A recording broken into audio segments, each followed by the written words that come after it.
विश्वनाथ महापात्र गोटे उपन्यास से झील शिवानी तार आज पाठक्य चर्चा नयगढ़ होता से बही संपर्क में ये जो चर्चा होता मुख्यतः गोटे झीर चरित्र से उपन्यासर मुख्य नायिका हूँ शिवानी जो झील जीवन में झड़झंझा अनेक आसी से झड़ भितर से केमती उतुरिकी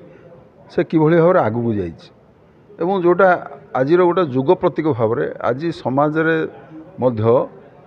आम जमी भाव देखुचु जे नारी मान जो अत्याचार होची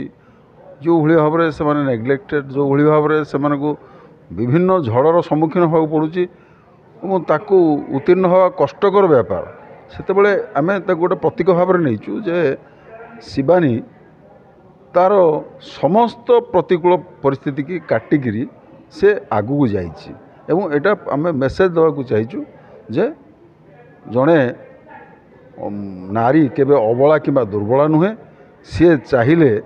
सी जदि तार निजर शक्ति को प्रयोग कर सी उपयुक्त भाव में नेतृत्व नहीं पार एवं सी समाजर माने दिग्द्रष्टा हो पार ये करते डॉक्टर अरुण कुमार साहू करते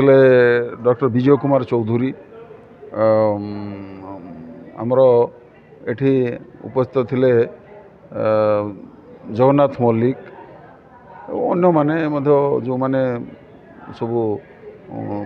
श्रोता भाव में आसते से भी पार्टिसिपेट कर समस्त कथा हूँ कौन ना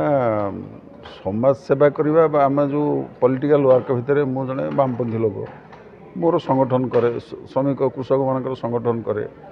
मु तारी भितर अनेक कथा जोगाड़ करें जोटा कि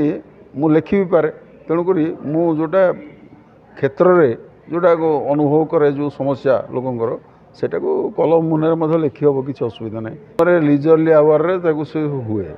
मन कौन तो कौटे गोटे जाइए गोटे मीटिंग जाइए मत समय मिलला से राति रही जाइए बस लिखिली एमती भाव से लेखा लिखी चले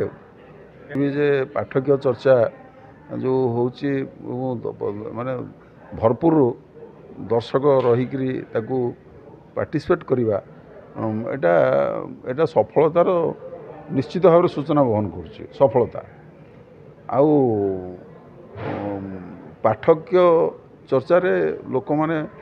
जो भाई भाव में उद्बुद्ध होती जो भाई भाव में बही संपर्क में कहवाई आग्रह प्रकाश करूँ